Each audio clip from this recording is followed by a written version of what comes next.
नमस्कार शेतकरी मित्रांनो, सोलापूर कांदा मार्केट ब्लॉग या चॅनलवर स्वागत आहे।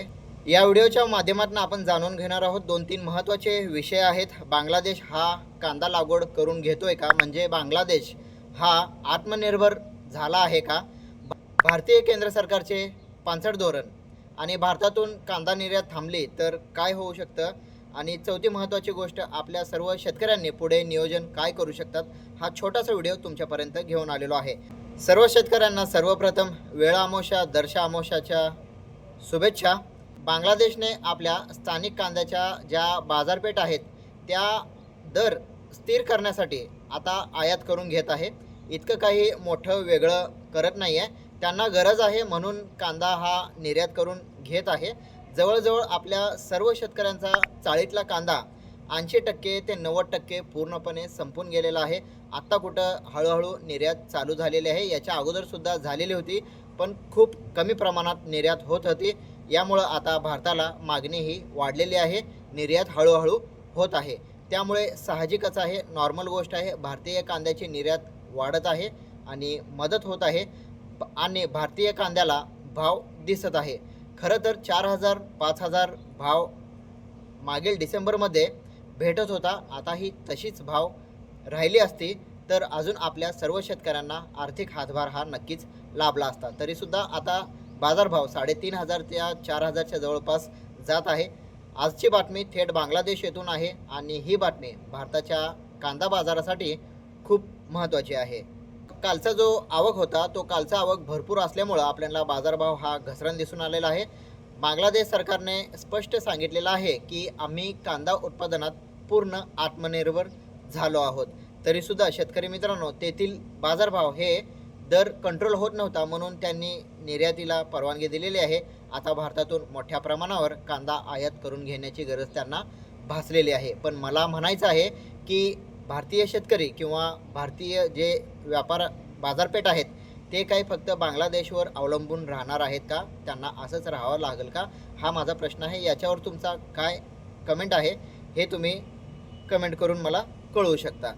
रिसर्च करून काही महत्त्वाच्या आकडेवारी मी तुमच्यासमोर मांडलेला आहे। तुम्हाला माहीतच असेल, गेल्या 2-3 वर्षाखाली जो बांगलादेश दरवर्षीप्रमाणे जो कांदा आयात करून घेत होता तो 10 लाख ते 12 लाख टन कांदा हा असा निर्यात करून घेत होता आणि त्यातला 90 ते 95% कांदा भारत देशातून जात होता। म्हणजे इतर देशातून 4-5% कांदा बांगलादेश निर्यात करत होता, पण भारतीय कांदा हा 90 ते 95% कांदा त्यांच्या देशामध्ये आयात होत होता।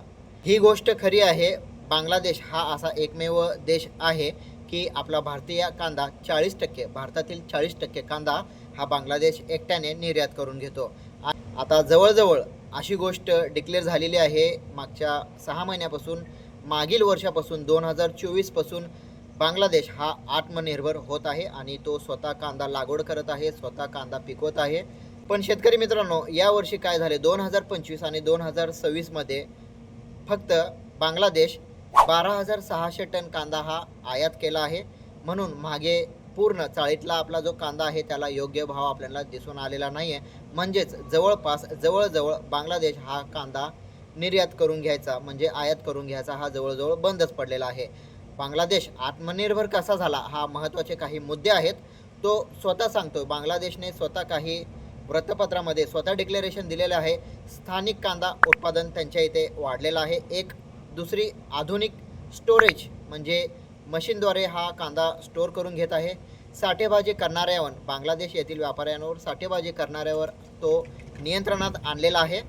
या 2-3 महत्त्वाच्या गोष्टीमुळे बांगलादेश हा आत्मनिर्भर होत आहे आणि गरज पडली, जेव्हा गरज भासत आहे, जसं आता सध्याला त्यांच्या इथे बाजारभाव 130 ते 150 पर्यंत बाजारभाव जात आहे। असं गरज भासली तर तो निर्यात करून घेत आहे, म्हणजे आयातीला इनपुट परमिट IP ला परमिशन देत आहे। शेतकरी मित्रांनो, हेही तितकंच सत्य आहे। बांगलादेश हा भारताचा सर्वात मोठा म्हणजे 40% कांदा निर्यात करून घेणारा देश आहे। म्हणूनच फक्त भारत किंवा भारतीय शेतकरी निर्यातीवर अवलंबून न राहता, हे निर्यातीवर अवलंबून राहणं हे कधीही आपल्या सर्वांना धोक्याचं ठरू शकतं। तर शेतकऱ्यांनी काही काळजी घेण्यासारखी काही पॉईंट मी काढलेला आहे। काही मुद्दे आहेत. सध्या शेतकरी मित्रांनो, मला वाटतं शेतकऱ्यांनी बाजारात कांदा आणण्याची घाई न करता बाजारभाव कसा आहे, स्थिर आहे का, याच्यावर लक्ष ठेवून राहणं गरजेचं आहे. अजून इतर शेतकऱ्यांचा कांदा जर साठवण शक्य असेल, अजून कांदा साठवण करून तुम्ही ठेवू शकत असाल, स्टोरेज करू शकत असाल तर तुम्ही ठेवू शकता. दर्जेदार माल वेगळा करून ठेवू शकता. पुढील 15 किंवा 8 दिवसामध्ये बाजारभावाची दिशा, परिस्थिती काय आहे याच्यावर तुम्ही मार्केटमध्ये कांदा आणू शकता. फक्त बांगलादेश मागणी यावर भाव ठरणार नाहीत, हेही तुम्हाला लक्षात ठेवायला पाहिजे. आता यावर्षी म्हणजे आता सध्याला लागवड खूप कमी होत आहे. अतिवृष्टीमुळे भरपूर कांदे हे उत्पादन कमी होण्याची शक्यता आहे. उत्पन्न कमी झालेलं आहे. अतिवृष्टीमुळे उत्पादन हे कमी होण्याची शक्यता आहे आणि येणाऱ्या काही दिवसामध्ये आपल्याला कांदा हा शॉर्टेज लागण्याची शक्यता आहे.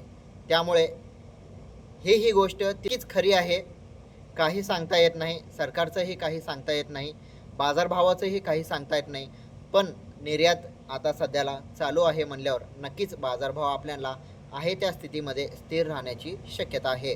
आणि खरी गोष्ट म्हणजे उद्या शनिवार आहे, पण सोमवारपासून आपल्याला बाजारभाव, सोमवार आणि मंगळवार बाजारभाव कसा चालणार आहे हे त्या आठवड्यामध्ये दिसतील. म्हणजे सोमवार आणि मंगळवारचा बाजारभाव बुधवार, गुरुवार, शुक्रवार कसा राहू शकतो हे आपल्याला सोमवार मंगळवारीच कळणार आहे. व्हिडिओ माहितीपूर्वक वाटला तर व्हिडिओला लाईक करत चला. इतर शेतकऱ्यांपर्यंत आपला व्हिडिओ शेअर करा.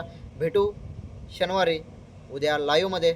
तोपर्यंत जय जवान. तर शेतकरी मित्रांनो, बांगलादेशला 18 तारीखला म्हणजे काल काही गाड्या अजून निर्यात झालेल्या आहेत, एक्सपोर्ट झालेल्या आहेत.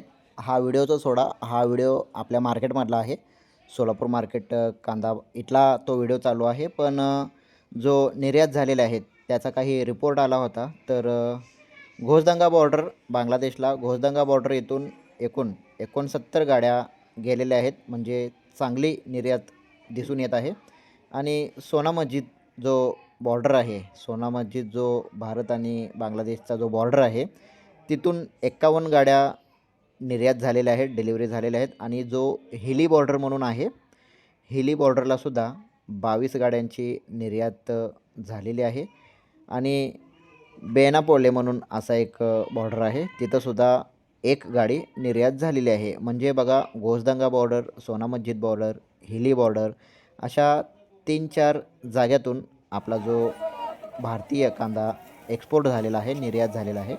टोटल गाड्यांची संख्या ही 142, म्हणजे जे 142 मंगळवार आणि बुधवार अशा गाड्या निर्यात झालेल्या आहेत. जवळजवळ 150 गाड्यांची निर्यात ही झालेली आहे. आता हा रिपोर्ट आलेला आहे तो 18 तारीखला सकाळपर्यंत आलेला आहे. म्हणजे आज 19 तारीख शुक्रवारी, पण हा रिपोर्ट 18 तारीखचा आहे. म्हणजे हा जो रिपोर्ट आहे तो बुधवारी दिवसभर आणि गुरुवारी रात्रभर असा डिलिव्हरी झालेल्या गाड्यांचा तो रिपोर्ट होता. याच्यासोबतच आपण हा व्हिडिओ थांबवणार आहोत. आशा करतो व्हिडिओ तुम्हाला माहितीपूर्वक वाटला असेल. चॅनलला सबस्क्राईब करून घ्या. जय जवान, जय किसान.